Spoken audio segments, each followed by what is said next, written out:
of you know Jeff Kropf. Yes. He has been a public servant for many, many years. First, he served as the representative in the Oregon House for District 17. But he realized that he needed to be more free to help people who are patriots to have the opportunity to be informed and to grow and to be strong. And Jeff has several organizations, and I did not write down the organizations before I came, Jeff, so I'm going to get you to tell us just what you're doing right now. But Jeff, would you please come on up to the mic here? We'll ask you to speak until you run out of words. No, again. We'll be here all day. Okay, we're comfortable shoes. Yeah.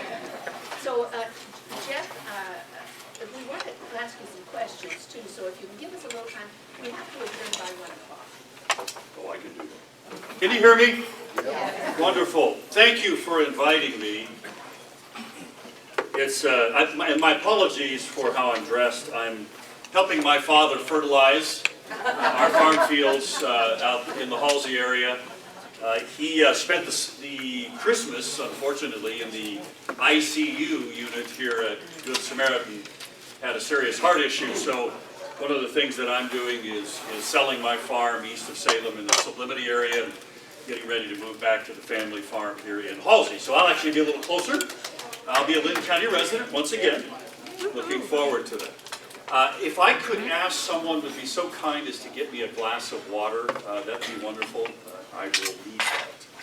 So my comments today and before are regarding the deep state. What is the deep state and why should you care? Well, I'll get into that in a moment because it really does impact our lives and you really should be caring about it. But you asked about what I'm doing. So when I left the legislature, I tried to be a lobbyist. I'm sorry, I just can't do that. Not that it's not an honorable profession, because most of the time it is. Most of the time. Okay? But the reality is I'm just not cut out for that. And the worst part was handing checks to some of my former Democrat colleagues. That was the worst part about it.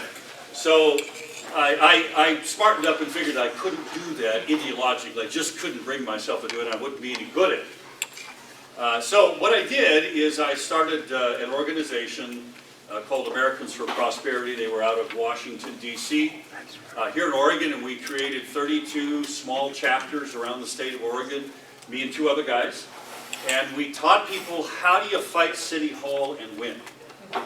Okay? And it's grassroots organizing. It's putting together groups of people like this.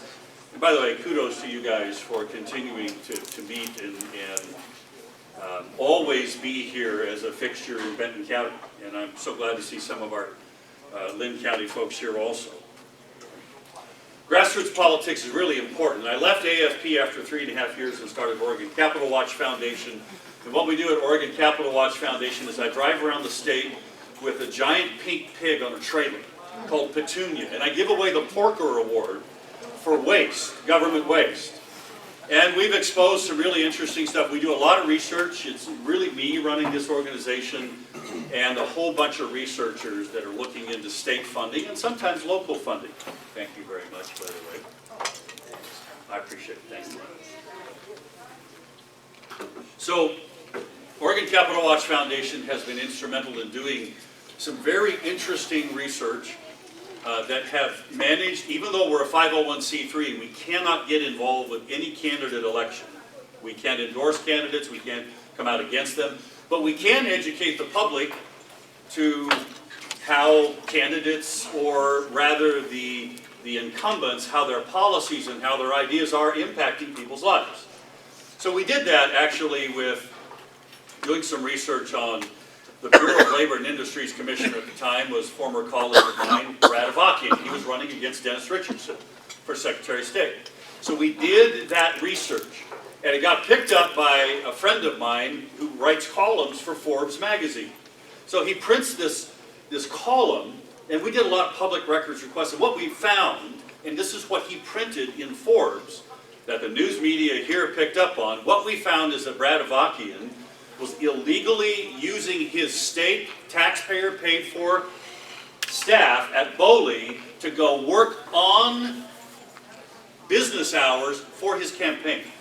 And they admitted it in an Oregonian article. That's illegal. You can't do that kind of thing. So our research, even though it wasn't directed at that, was one of the things that we found. We found other things too, which we've never bothered to get out there because it's really not necessary at this point. But the reality is that doing research of this type can sometimes lead to very interesting changes. Sometimes they lead to changes that are internal within policies of state government. Because when we exposed that a particular agency was spending a lot of money to do studies which were really just a study of a study of a study, and we're spending lots of money, and they didn't know how much money they were spending. They didn't know who authorized the spending. And they really didn't have any clear-cut goals for what they thought they were going to achieve. When we did that, we gave away the Porker Award. It was about windmills. You know, these big wind turbines. And it was called shadow flicker. Have you ever heard shadow flicker? Me neither.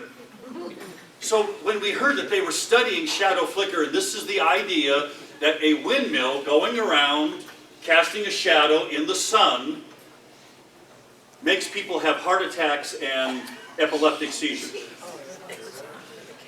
So we studied it, or they decided to study it, and what we found out is that they were only studying a study of a study, and I'm not kidding, okay? They were just reviewing studies of other studies, and nobody was going to fess up to how much money they were spending because they didn't know. And they didn't know who authorized it within this agency. So we took Petunia out to Wasco, and I stood underneath one of these giant wind turbines with a film crew, and I gave away the Porker Award, the Oregon Health Authority, for an incredible waste of money, and nothing ever came of it. In Corvallis, I did a video of Corvallis, which got $400,000 to do a study of the effects of people choosing to ride bicycles instead of drive cars, okay? All because of man-made global warming and all of that, all right? And what we found was it was a 3-year study. They got $400,000 some odd dollars for it. What we found is after 2 years, the impact that was to the environment would have taken them 1,000 years to have reached their goal that they thought they were going to get in a 3-year study. So 2 years into a 3-year study, there was no way they were going to meet their goal. It was going to take them 1,000 years to get there. That's the kind of silliness that happens that we sometimes will highlight. So what happened is we pulled up out here on a Sunday morning in front of City Hall with Petunia and a film crew, and I shot a video, and we put that out there, and some folks from the city council were a little embarrassed about that. We also did an expose of the Deputy Director of the Department of Human Services, former colleague of mine, Margaret Carter, who got hired straight out of the legislature to be the Deputy Director at $100,000 and some odd thousand a year. And we began looking into her schedule, her time cards. Christy, you work for the state. You have to turn in time cards, right? Every month. Every month. Okay, so we began looking at what we found is that there were some real inaccuracies there. And I hired a private detective that I spent a lot of money with to follow her and videotape her when she was going to places doing things when she was supposed to be on the clock. We're paying her $100,000 and some odd a year. We are as taxpayers. Okay? So finally, as I kept doing public records requests with Department of Human Services, they figured out what was going on. And the PR gal who deals with the legislature called me up and said, we've demoted the deputy director. And then shortly after that, she decided to take early retirement. And that was all because we were looking into her activities. Okay, so sometimes That kind of research is so important. And if you have any information about something that you think is going on locally, we would love to hear about it. And we'll put some of our researchers on it. We do public records requests, and that's how we find out. We should highlight that embarrass public officials, and they go do it better. And that's what we all ought to be hoping to happen. So that's a long way of saying that's what I do these days, in addition to farming and some other things. So the deep state, the unconstitutional fourth branch of government. That's what the deep state is. Prior to just recently, I never heard the term deep state. Did any of you? Probably not. A few of you might have. So the deep state was a term, and I'll get into its history here in a moment. So what I want to talk about is I want to talk about what is the deep state as it's defined, talk about its history. I want to talk about what it's doing today, not only on the national front, but how it's impacting us in Oregon, and then what we can do about it. What can we do about it as individuals in monitoring and ending the deep state's activities? So what is the deep state?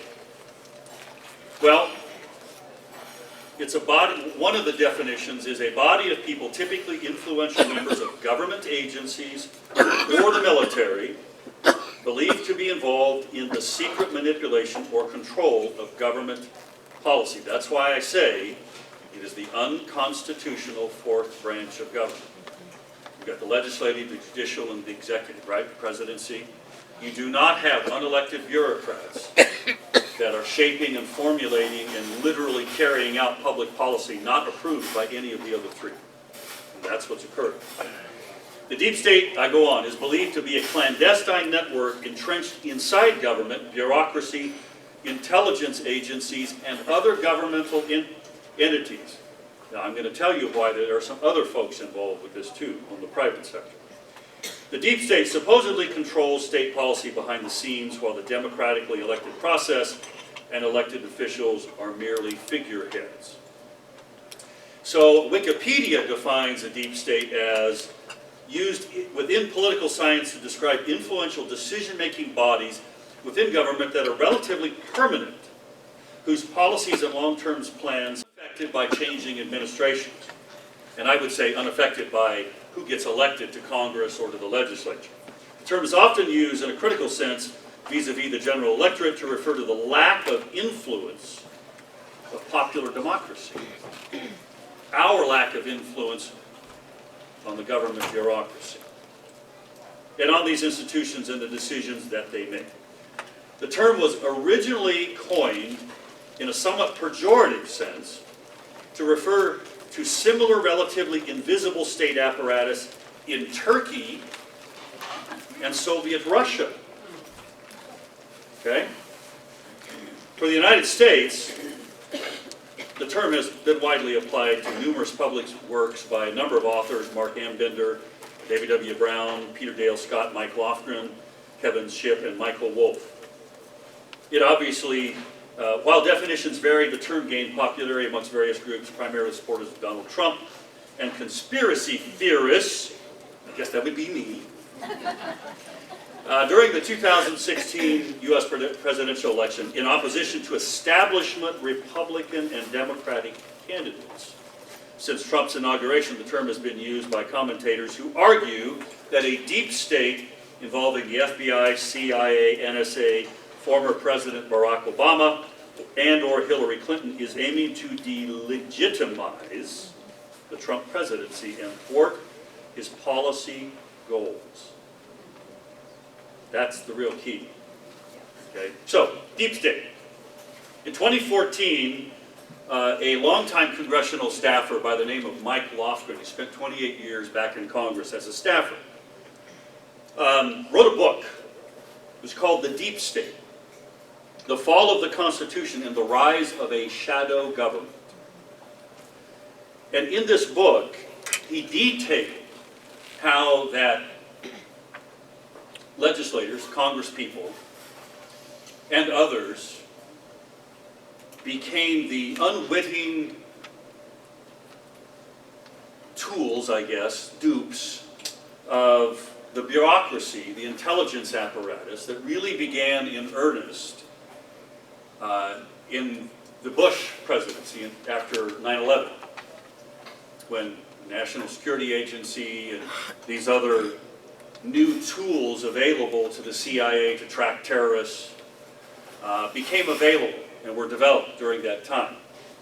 So he writes a book about that. He says, in this powerful expose of the sins and excesses of the Beltway land, longtime Republican Party insider argues that we've become an oligarchy in form, if not in name.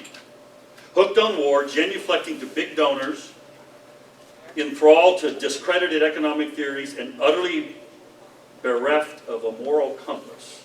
America's governing classes are selling their souls to entrenched interest while our bridges collapse, wages stagnate, and our water is increasingly undrinkable.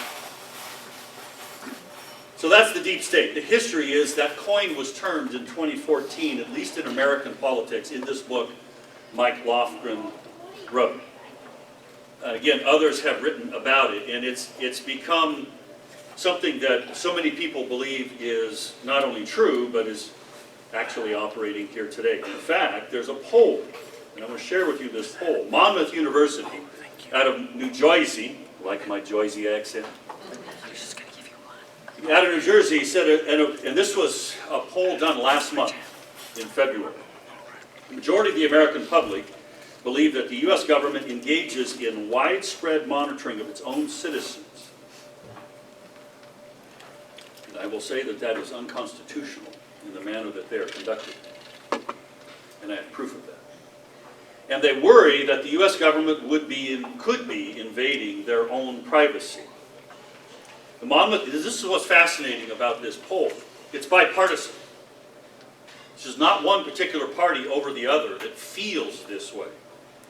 The poll finds a large bipartisan majority who feel that the national policy is being manipulated or directed by the deep state of unelected officials. So it's everybody.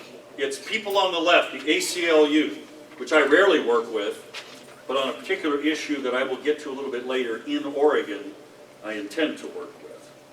And those of us who are very much on the right, Second Amendment types, NRA folks, we're hearing a lot about that these days, we all are coming together with a grave concern about the deep state and its impact that it's having that maybe we're not aware of every day, but it is happening.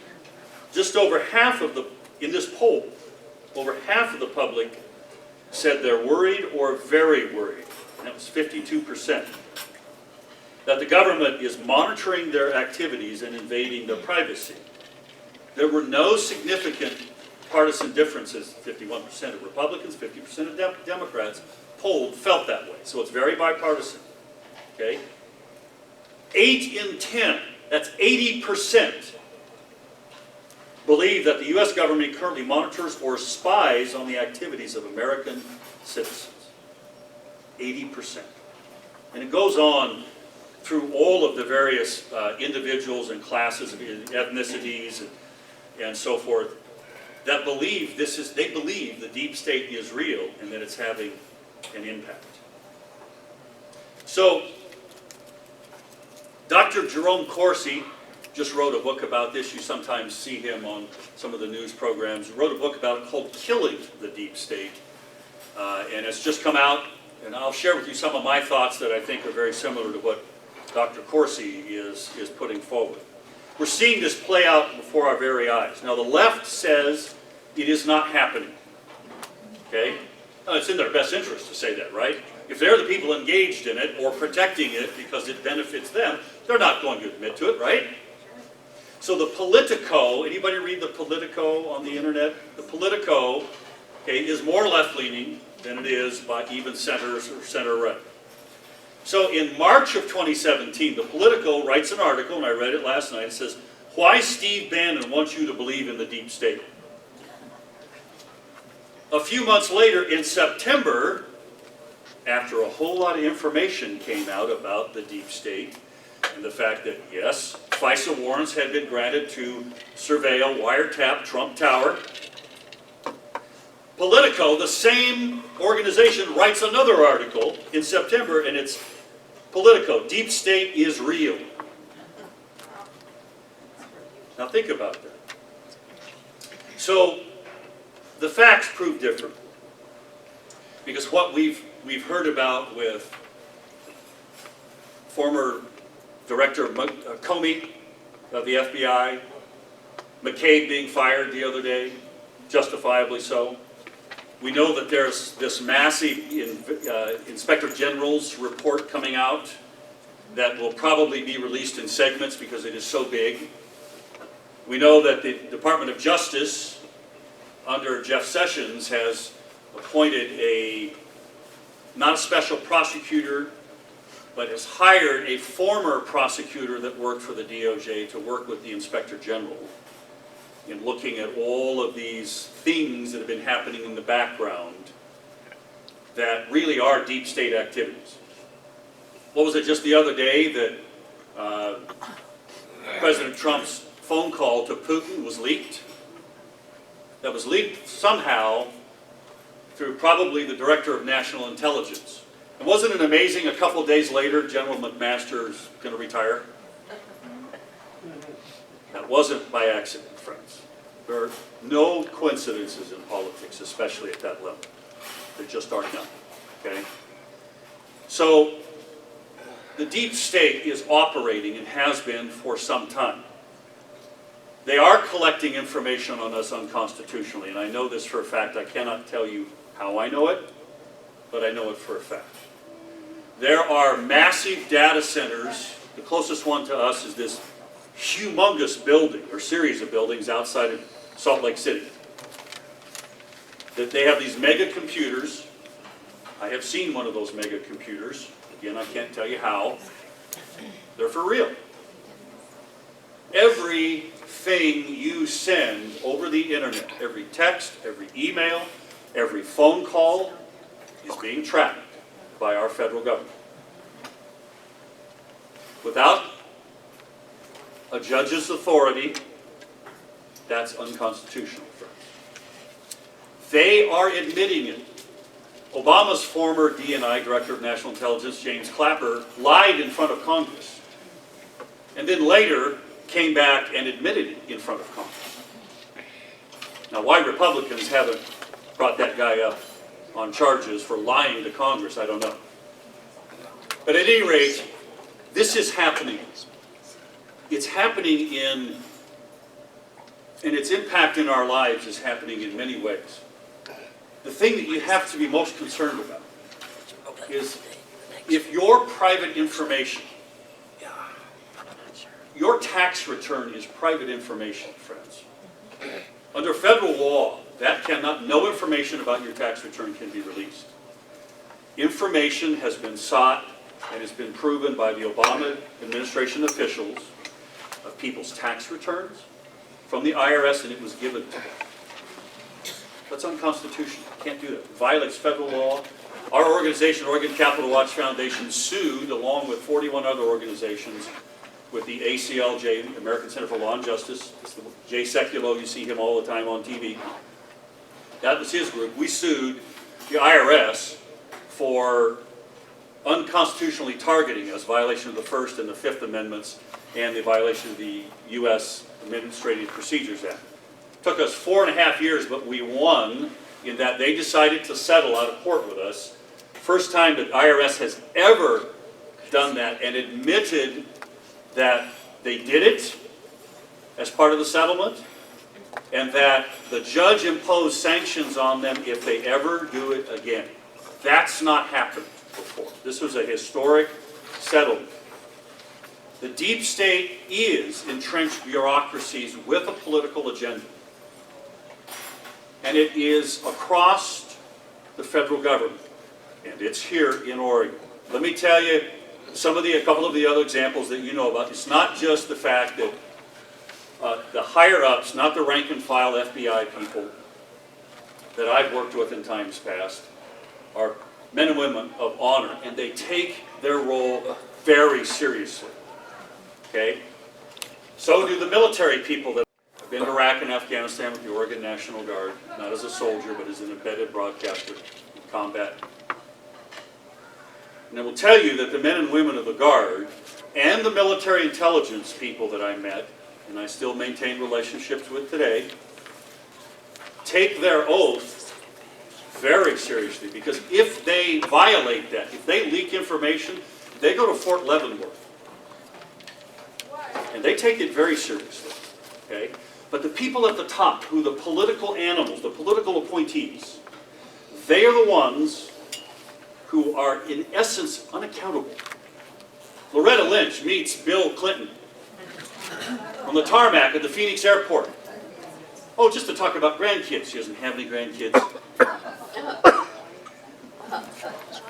And so far, nothing's ever come of it, right? The only reason we know that that happened is because there happened to be a Phoenix TV station reporter who happened to be at the airport that day. Otherwise, we'd never know about it. We would never know about FISA court abuse. The fact that a fake dossier, I'm starting to sound like Sean Hannity, my apologies. I love Sean, but man, every day it's this, the same thing, over and over. Right, you're right. Good point. Yeah, she said Democrats don't get the message easily. You have to say it over and over. I will say this. There's a lot of great Democrats in this country that abhor what's going on inside their party. There are a lot of blue-collar Democrats. You know what? And we ought to be reaching out to them. It's their far-left leadership that we need to hammer to death every day for their ideas, and they're completely out of touch with their own party, as a matter of fact. Anyway, so we've seen all of this happen. We know something's operating in the background. We know that every word that is spoken over a cell phone call is being tracked. It is being monitored for key words by these giant supercomputers. You think the server farms in Prineville are big, you know, for Facebook and Apple, Google, in the Dalles? They're massive buildings. Huge racks of computer servers. That's why they have to have those giant cooling towers, because it generates so much heat. That's why they need to be there on those power transmission lines, because they need an enormous amount of electricity to run all that stuff. Imagine that many times larger in several U.S. government facilities across the United States of America, all collecting data, all being analyzed for certain buzzwords. And if I'm on a phone call, like I was the other day, reference my good friends at the Central Intelligence Agency in Langley, Virginia, I can guarantee you that a computer program picked that up. And maybe a human being actually reads it, which again is unconstitutional, okay? And they're doing it. And I can tell you they're doing it. This is how Trump's phone calls get transcribed automatically, and then somebody leaks them. They didn't leak the actual audio of the phone call, they leaked the transcription. Why? Because government is recording everything. And they do not have the legal authority to do that under our Constitution. This, and I'll get to this in a moment, about how we fix all of this. So we know what's happening. The military is the least worst offender of this. In fact, it was Admiral Mike Rogers.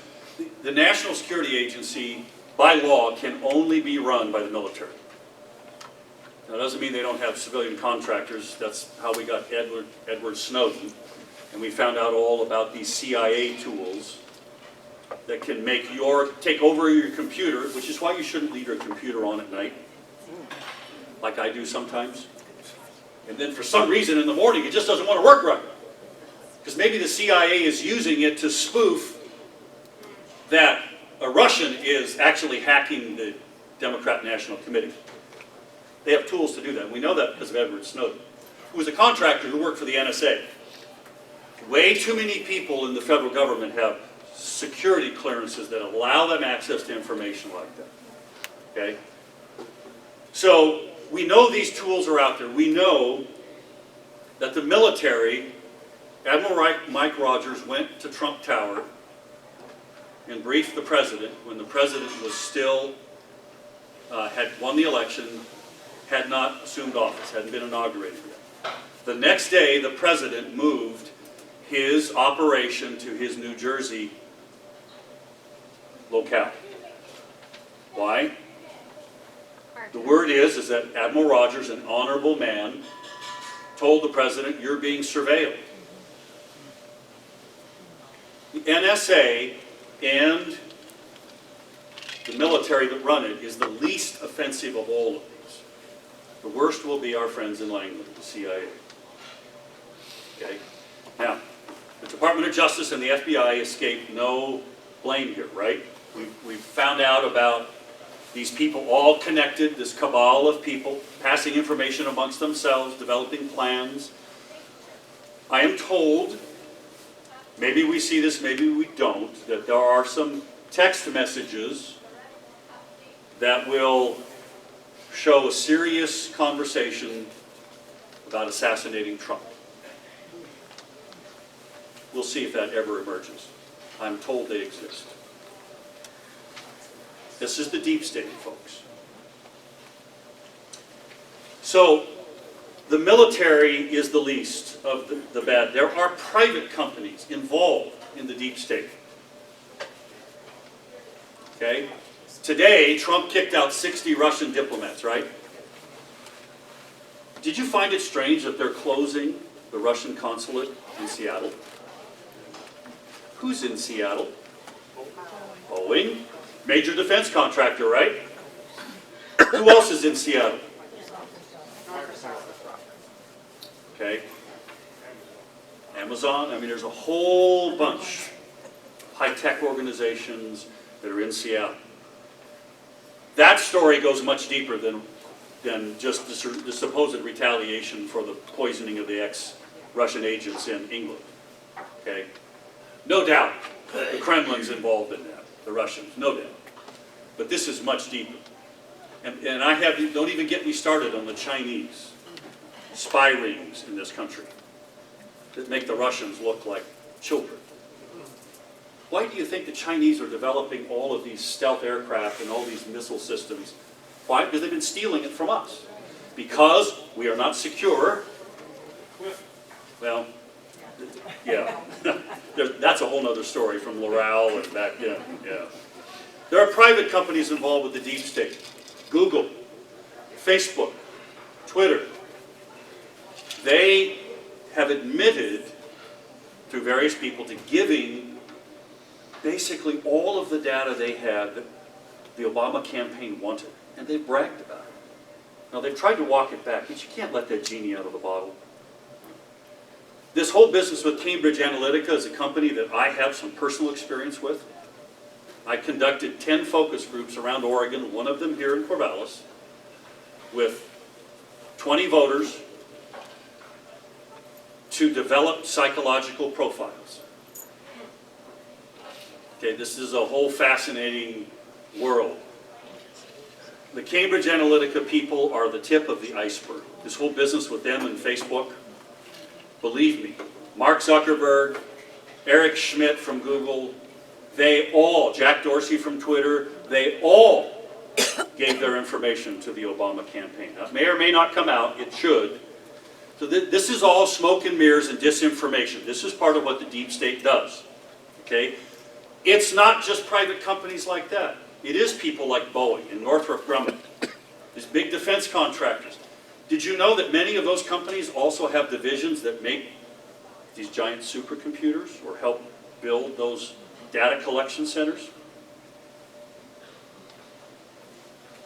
This is,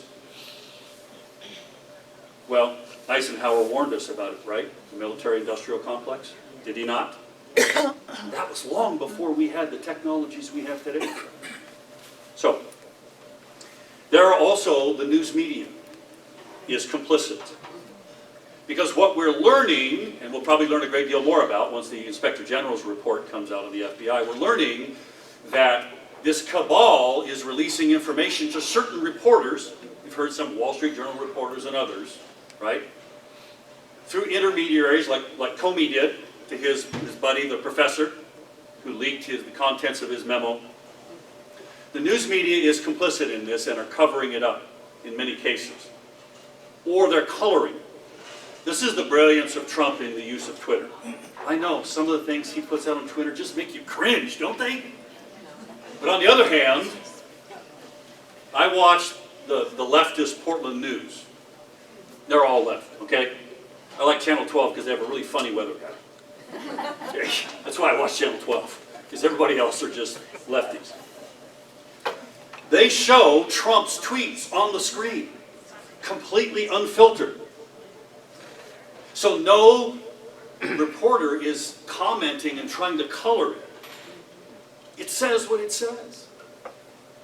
He has 43 million followers. Now, you think about how often that gets retweeted and people talk about it.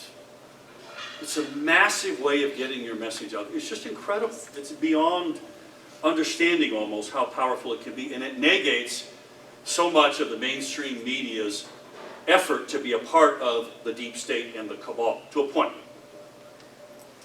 So we have leaking, we have misinformation, we have outright lying from the deep state, picked up by the news media. And it all has impacted and brought us to where we are. We're seeing the deep state play out before our very eyes, right here today, in America. And to some extent in Oregon. The deep state in Oregon works differently, but it still works. The most powerful agency we have in Oregon is probably state police, the superintendent of state police, who used to be my cousin. He's retired now. Used to be your cousin. Well, he's still my cousin. He used to be the superintendent. He's still my cousin. We're still buddies.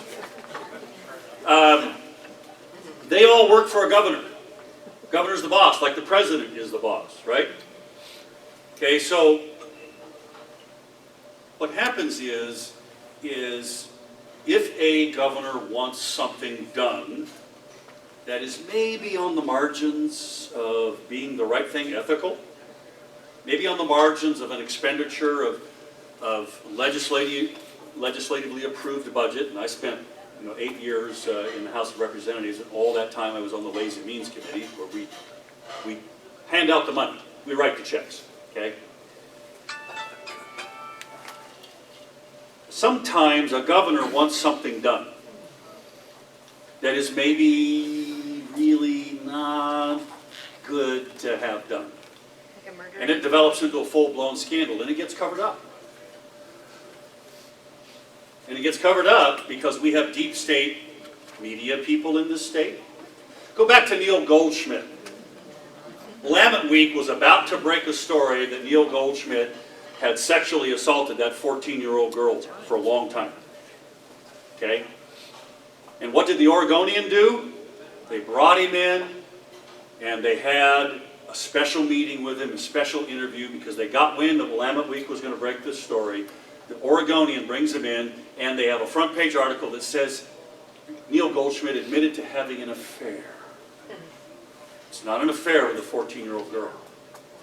It's called statutory rape. You're a rapist. That's an example of the deep state covering for a politician, a connected politician in this state. John Kitzhaber. The only reason we know about John Kitzhaber's first concubine, they used to call her the First Lady. She's a live-in girlfriend. They're not married. I'm sorry. Is he still married to someone else? Only reason we know that Sylvia Hayes was using the governor's office and her position and taxpayer-paid-for staff to enrich herself personally is because a great state employee blew the whistle on it. Because everybody knew it was happening. And when the FBI came in to investigate, they did something almost unheard of. The FBI asked for the private communications between the Oregon Department of Justice and the governor. Oregon Department of Justice is the attorney, and they should have attorney-client privilege between them and the governor. It's never been done before. At least in Oregon it hasn't. It's an extraordinary step. Why? Because the Department of Justice knew about it, and they weren't doing anything about it. The deep state is real. Let me give you a personal experience, and then I'll wrap up with drones and how do we fix this.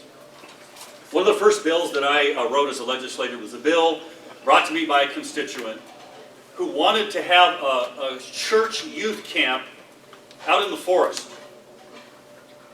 Okay? It was a conditional use in the county. It's allowable, right? But the state agency didn't want it to happen. So they started creating all these roadblocks. The guy who was wanting to do this was from Lebanon. He came to me, he was a constituent of mine at the time. So I wrote a bill. It passed with no votes, 0 no votes in the House or the Senate. Because what it said is you can have a church youth camp, you can have a Boy Scout camp in the woods. Now, I would think that would be logical, right? Outdoor school, anybody? I went to outdoor school, you probably went to outdoor school, I was a counselor, loved it. That's not in the city, it's out in the country. So we write this bill, it passes, John Kitzhaber signs it. The agency that was tasked with writing the administrative rules, because every law that gets passed has to have an agency write the implementation language. How do you actually make it work? Okay, fine. Legislature gives the executive branch, the state agency, the authority to do that. They wrote, this is the deep state, this is how they thwart and make their own policy. They wrote rules that had poison pills in them that would have made it absolutely impossible to have built any kind of a youth camp ever in Oregon, out in the forest land. That was my experience. Now, we got it stopped, we got it changed, and we've been successful since. There's an example of the deep state, of bureaucrats, making their own law, in essence, thwarting the will of the legislature, and we are the people that are represented by you in our constitutional republic. I'll give another one. The drones. The drones are coming. The drones are coming. Well, they're here, and guess who's using them to spy on you? Your city, your county, the state of Oregon. There was a bill passed in the legislature sponsored by a Republican, great guy, to limit the use of drones. And unfortunately, it had real smoke and mirrors language, because there was a section in it that allows the state or any government agency to use drones to fly over your property, inspect your property in a manner that would normally require them to have a court order to do it. Because typically, government officials can't just waltz onto your property, right? Now, assessors do, yes, I know, right? There are some exemptions to that. So I read the language of this thing, and I go to my friend who's the state representative who introduced this thing. And I said, hey, this is a problem. You can't do this. And he shuts the door in his office, and he goes, yeah, we've talked to the governor about it. The governor says if we don't allow this, he'll veto the bill, because he wants drones to be used by the state to enforce environmental policy.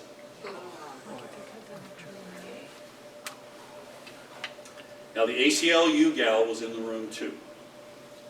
This is not very often that I work with the ACLU, but she was as offended as I was. And she's on the left, I'm on the right. Doesn't matter. If you've been watching Alan Dershowitz, civil libertarian leftist, on Hannity and other shows talking about this whole deep state business and how this is, he's a civil libertarian. He cares about our liberty, and this is why you should care about the deep state, because your liberty, your personal liberty, is at risk unless we get a handle on this thing. How do we do that? Well, the first thing is you have to have a strong leader, and I don't care whether it's a governor or a president. You have to have a strong leader that roots out the deep state. This was one of W. Bush's biggest mistakes.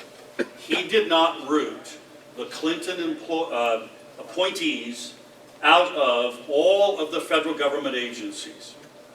And they did things on him like classify the polar bear in the Arctic as threatened when the polar bear's numbers were increasing year after year after year.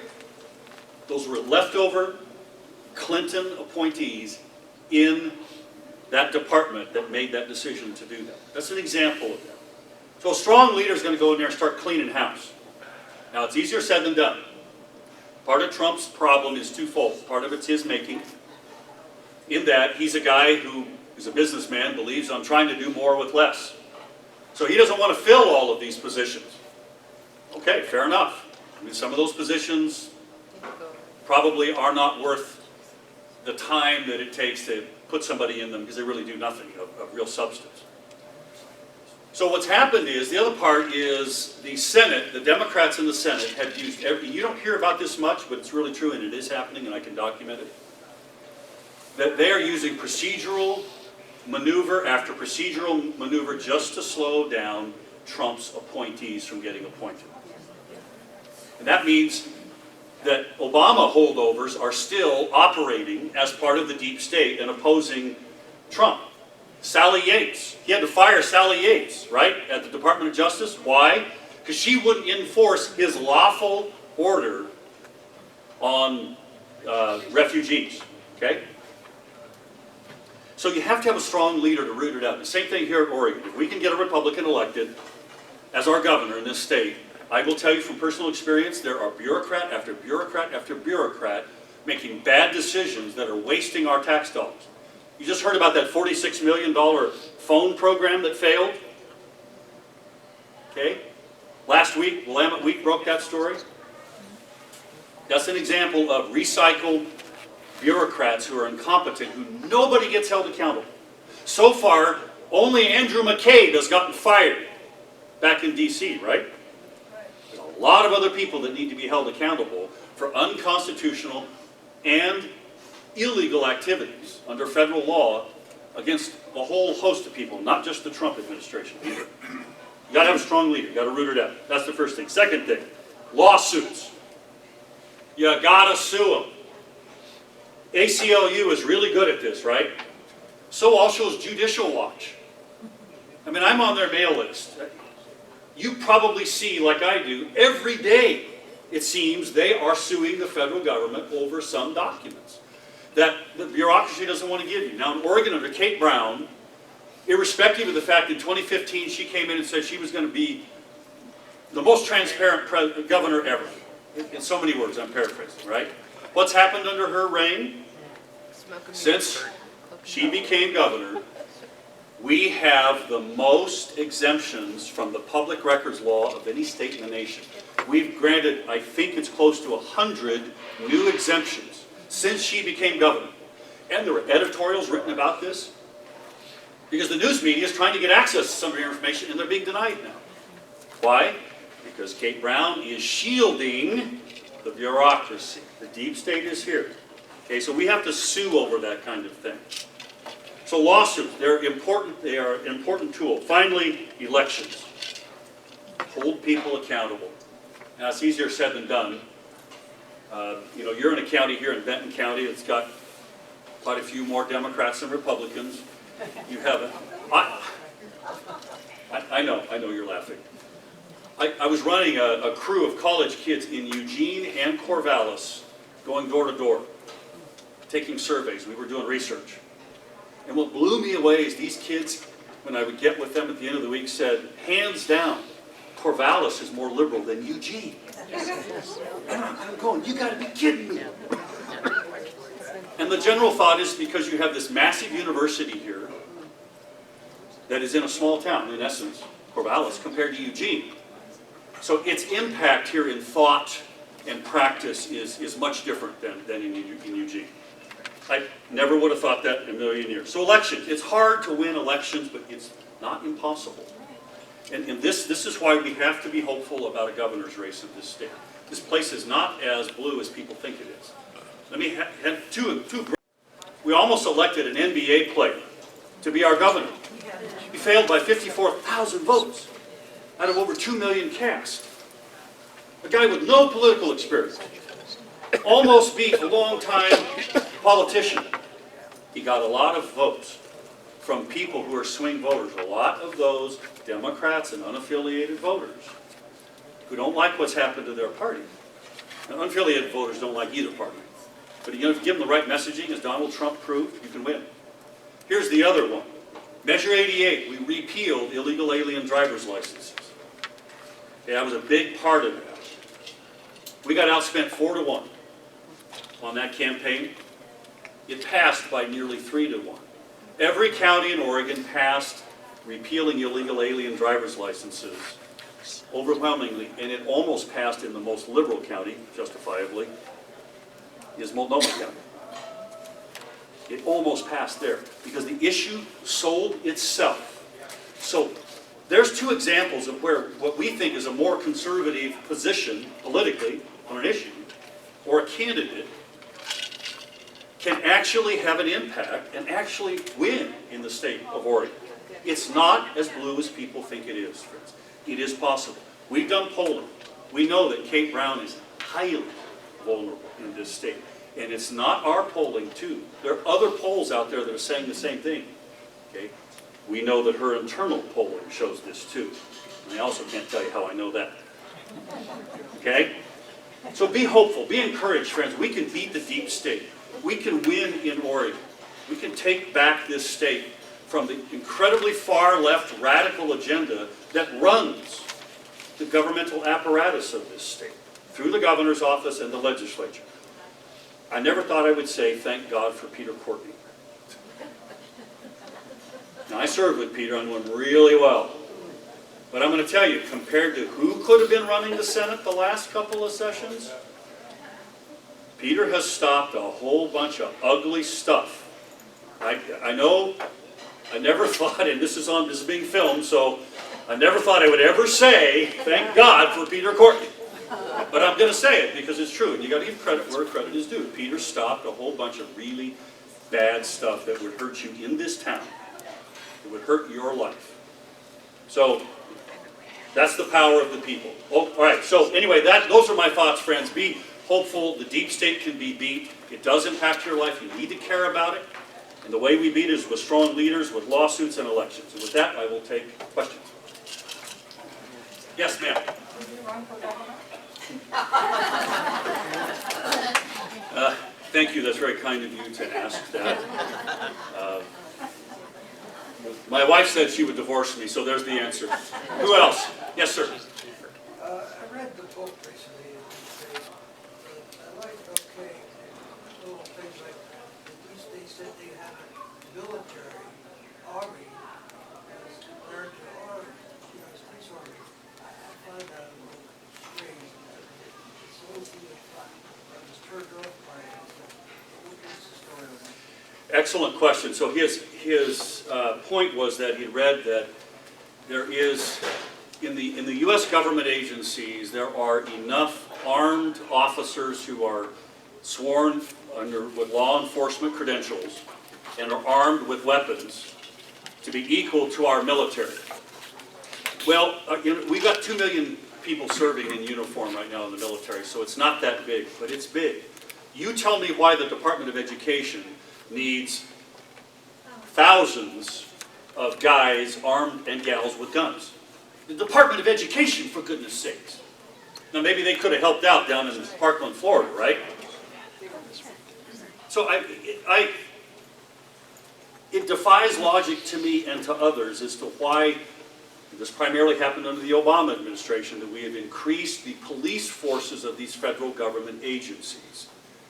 That's not necessary. You use the FBI, working with your local state police or, the police department here in Corvallis, if you got to raid somebody's house who might be under federal investigation. You don't need to come in with your own police force. And you know what they've done? When I was in Iraq and Afghanistan, I run around the country in some very sophisticated vehicles. Those vehicles now are coming to those police forces. Okay? And it's not good, and I don't see any reason why it's necessary, and that's one thing that Trump needs to clean house on. Yes, sir, in the back. Yes, I sat through the Bundy trials and the pre-trial hearings, and it was interesting that so much of the evidence that was about to be presented against the Bundys came from Facebook posts. And it almost sounds to me, and you can answer this, would you call this consistent with consider this consistent with the deep state? And also, isn't it unconstitutional to be monitoring somebody's Facebook site? It is unconstitutional to be monitoring their Facebook site unless you have a warrant from a judge, okay? I don't think there was one. There probably was, there might have been, maybe after that had happened. I've not seen any documentation on that, however, and I'm not sure anybody's asked that question that I've read, and I think that's an excellent question. Interestingly, Anna Brown scolded the prosecution, but she still allowed the evidence. It's almost like she made a show of it. Well, that's part of the deep state, because the deep state exists, as you know, folks, in the judiciary too. Look at the far left judges that have stopped several of Trump's absolutely lawful executive orders. Yes, ma'am. As somebody whose name has been put in the Southern Poverty Law Center magazines and some other common sense. Congratulations. Thank you. As I'm retreating from social media and such, what would you suggest for people to safeguard some of their stuff? Okay, so you have hit on a issue that is really gaining momentum amongst those of us who feel like we have been unfairly targeted, shadow banned, Twitter and those types of things, that are removing ourselves from social media because, number one, they're tainting what we say or not allowing other people to see it because it's not politically correct, right? Yes. Okay, but also because the government is. So there are some new tools that are coming out there, some that are in existence today that have not, you see, friends, what you got to understand is that Facebook, Google, Twitter, Instagram, they all provide a backdoor for the federal government to get into. I will tell you, Facebook, I know this for a fact, if you are connected and you will pay them enough money, they will give you access through the back door as private political organizations. If you will pay them enough money, they will do it. I know because I know someone who is doing it, and I've seen the fruit. Okay? Used as a political tool. So there are new tools, and they're going to have to be new tools where the founders of the tool say, we're not going to give you the back door in there. By the way, this whole business about, I have an iPhone, the FBI saying, we need to be, Apple to give us the back door in there. That's a lie. They already have it. They already have it, folks. It's all smoke and mirrors. It's a lie. I have a friend in military intelligence. He said, Jeff, we learned how to crack into somebody's iPhone in a matter of minutes. It's really pretty simple. Military intelligence. Yes, sir. It's too bad we don't have Jackson's spoil system. Yes. Wouldn't that be? we need to, and that's perhaps the other thing that maybe is the fourth thing that needs to happen here on both the federal and the state side. We need to increase the law, the penalties for deep state actors doing what they're doing. Because you know what? It's risk or reward, right? Because only one guy's been fired back in D.C., people are still leaking, right? If we start bringing people up on federal charges and taking their retirement from them because they're a convicted felon, then maybe it'll stop. You make an example of somebody, right? The guy, the deep state guy in Oregon that was part of the fraud of Sylvia Hayes and the Department of Energy, he just pled guilty. This bureaucrat at the Oregon Department of Energy just pled guilty and is going to prison now. And is going to pay a bunch of fines. Because he was part of an elaborate scheme to move around fraudulently all these business energy tax credits. And thank God, and I mean this, thank God we have great state employees and local government employees who know this stuff is wrong and tell somebody about it. Now the guy who released the Kitzhaber emails, the state retaliated against him. He sued him because we have whistleblower laws, protection for that. We need to strengthen those whistleblower laws. We need to increase the penalties for when deep state actors violate the law, because then they won't. The risk reward won't be there for them as long as you're not going to hold anybody accountable. Think back to your kids, right? What happens if they disobey you and you don't do anything about it? What do they do? Yes, ma'am. This is a difficult difficult question. What about the youth and they're being brought up in these humanistic environments through college? And is there anything thoughts on the youth? Yeah, that is difficult. A lot of people are giving that thought right now. We just saw the big March for Life stuff all over, Sunday across the country. You don't have to have an answer. Well, I run a charter school. I founded a charter school called Oregon Connections Academy. Anybody ever heard of it? Okay. Oh. We have 4,300 students enrolled this year in Oregon. 4,300 students. We're an online charter school. We're all over the state. We have to comply with the state law on Common Core. I have no choice. I hate it. I'd love to not comply with it because I think some of it is brainwashing. Brainwashing from the very beginning, when kids are put in kindergarten, preschool, you go on up, is really what worries me. I have 2 grandsons. By the way, I do a morning radio show, and I hope you all listen to it. It's on 12:20 a.m., Monday through Friday, 6 a.m. to 7 a.m., just an hour. It's called Political Coffee, with yours truly, Jeff Kropf. My youngest grandson had his birthday last Tuesday. So he lives in Pasco, Washington, and so I had him call in, and we talked for a couple of minutes on the air, and I sang him happy birthday. I don't want him to go to public school. Not in Pasco, not anywhere. I fully intend to fund his and his brother's enrollment in private school. I do not want them being indoctrinated. So I worry about this. And then you bring up your children, you rear them up, right? We raise rabbits, we rear children, right? You rear your children up in your ways, and they go to college and they become a leftist. So be careful about where you work with your children to where they go to college, okay? I love Oregon State University. I'm a beaver. My wife's a duck. Can you imagine what it's like during Civil War football? Oh, it's brutal. I don't want either of my grandkids going to either one of these schools. I hate to say it. It pains me. It pains me deeply to say it, but it's true. So we're going to have to do a better job in helping our children figure out a life path for them in education so that they're not indoctrinated with the untruth or the colored truth. Revising American history is a prime example of that, right? From World War II, dropping the bomb on Japan. We've all read those stories, how the textbooks are dealing with that now. It just drives me crazy. There's got to be more on this, and especially with these kids. Young kids and millennials today, they're not watching Fox News. They're not watching ABC, NBC, CBS. They're watching CNN or MSNBC. They're getting all their news off of this. Okay, with various tools and things. We better be on these things, and we better be cognizant of this as a tool and opportunity to counter the far left liberal ideas that are being shoved down their throats all the time. Yes, ma'am, in the back. Thank you, by the way, again, for getting me the water. Oh, you're welcome. The phrase evil triumphs when good men and women do nothing. Edmund Burke. Yes, ma'am. It is true. A lot of this are not of the elite, so we don't have a lot of money to sue.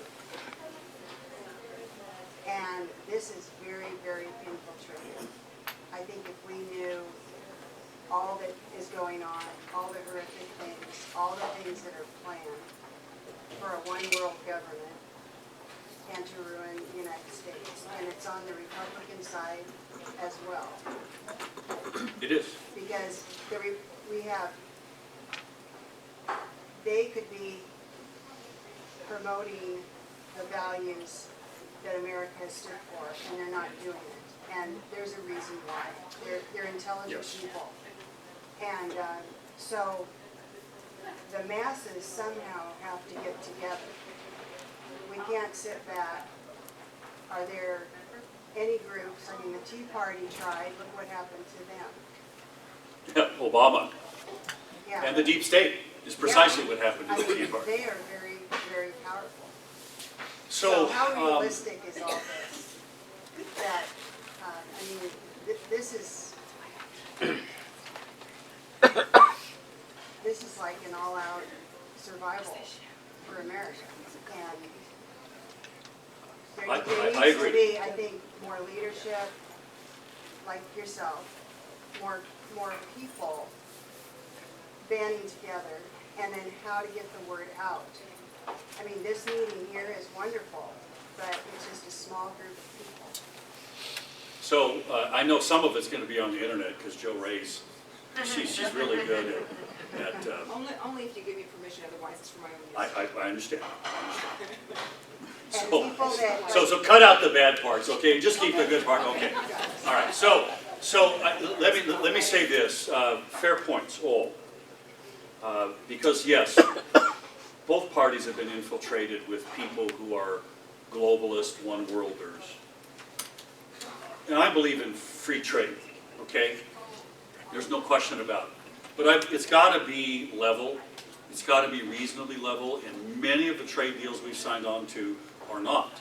Let me give you an example. When I was chairman of the House Ag Committee, I went back to Washington, D.C., and with some other states from that had minor crops, like Oregon has a lot of minor crops. The big crops are what, corn, soybeans, Marijuana? you know, yeah, it is. Yep. Yeah. It is now. We were our Chile was dumping pears illegally into the world market, into America specifically, destroying for 3 or 4 years in a row our pear market here, the pricing of it, such that the pear guys in Hood River were taking out pear orchards. They were going broke, okay?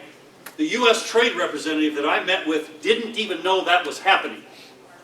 Why? Because it wasn't one of the great big 8 program crops. Cotton, corn, soybeans, wheat, right? Because they have all the big lobbyists back in D.C. Us little guys, like pear growers, or in my case, an annual ryegrass farmer, nobody knows I exist back there.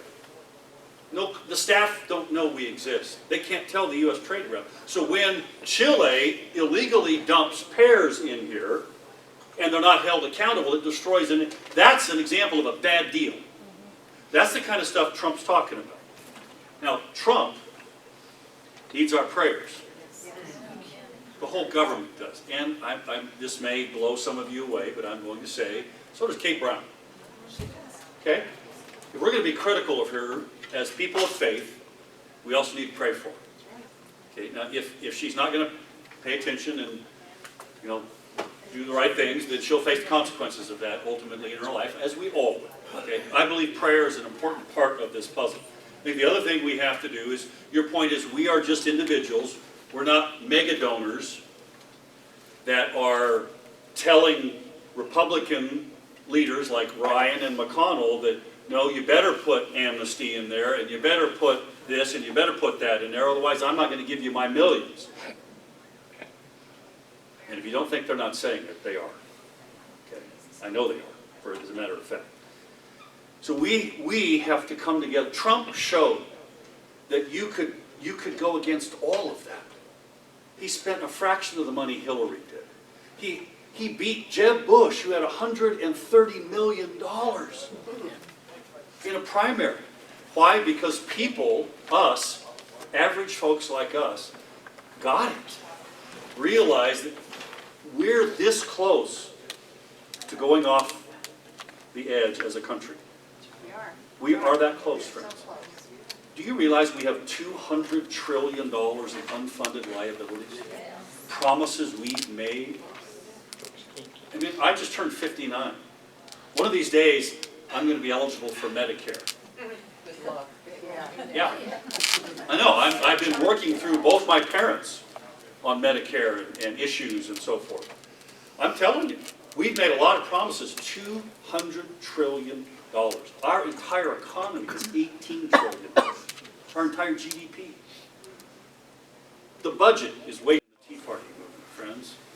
Some of those, I flew my airplane for 8 days in 2006 on the border with the Minutemen. the Minutemen contracted with a fundraising organization out of there, and 86 cents of every dollar that they raised was used and went to the fundraising operation. Didn't even get to the Minutemen to help them with any of their stuff. So you got to be careful about who you're giving your money to, but it's important. If you support groups like Judicial Watch, they are very good at being effective and helping you fight that battle. And there's some others, so be careful about who you give your money to. Never quit writing letters. I will tell you as a legislator, the most important thing you can do is go get face-to-face with your public official, if you can. So when they're here for a town hall, you need to get face-to-face with them. If not, you need to write them a handwritten personal note. I know email's wonderful, but I'll tell you from personal experience as a legislator, when my staff would hand me a note or a letter from somebody handwritten, I read the whole thing. Yes, I read emails too, but sometimes you send emails to everybody. Well, my staff just dumped all of that. It had to be from a constituent for them to really put it in front of my face. So personal communication is still the most important thing you can do besides praying for our great nation and for our leaders. I got to go here. So, and Jeff, probably the last question here. Would you agree then we also then need to get behind some solid candidates because we can make the change, and that's where we're going to make the change is to get good men and women elected at every level, from the city council, from the water boards, on a...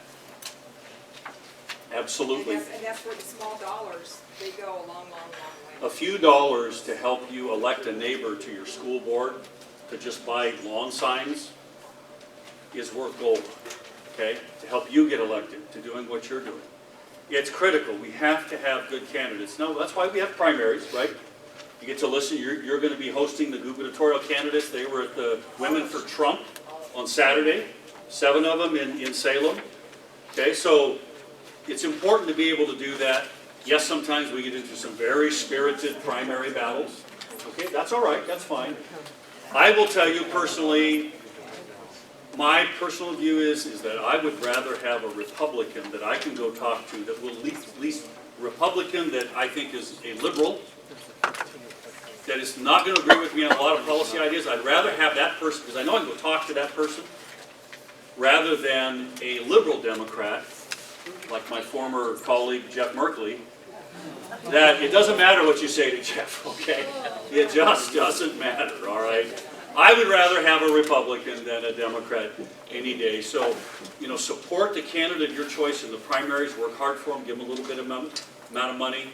And yes, we need to serve on the water boards. We need to have Republicans serving fiscal conservatives on all of these local boards and commissions, because you make an important difference. You got to do that. A little bit of dollar and a little bit of your time to help them get elected is sometimes the most precious thing in the world. So thank you all very much. I appreciate you letting me pontificate.